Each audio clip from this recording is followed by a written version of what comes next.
Otur bana, otur aşağı.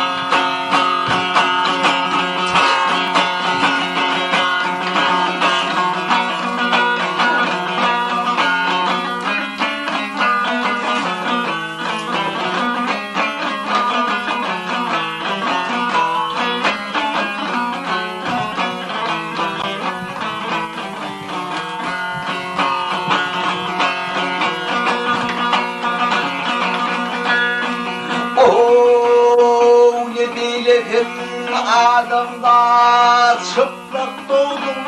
donere Akiremde kul oldum ağlayır fenanere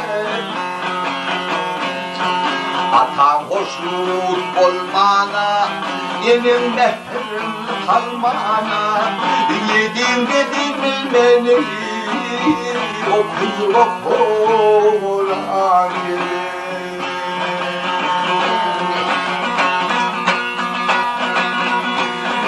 Hayır kendil bendim, yolulur değilim bendim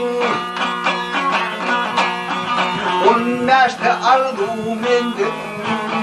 İllere, tuvan yere Tuvan taptım uçmana Ay şu aşkın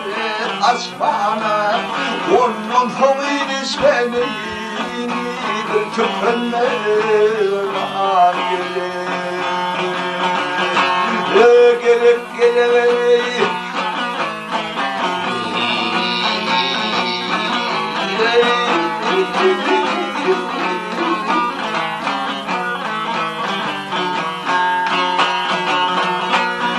Kömrün ancadı halkam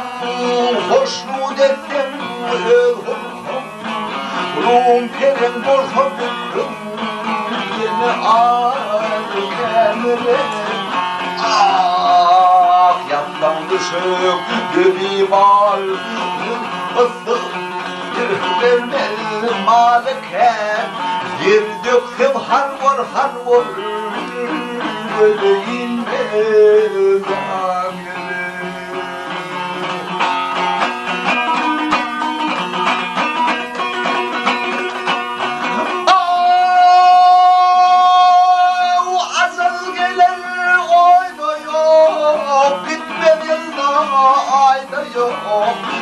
Hiç hırlatın peyda yok Nur iman ere Malkamı hüddeyim Nice malı gilleyim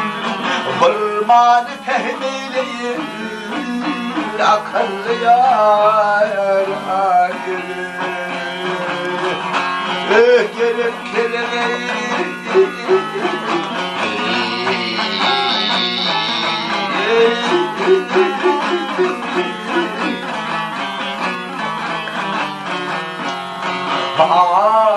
Akılmalı fehmeyleyin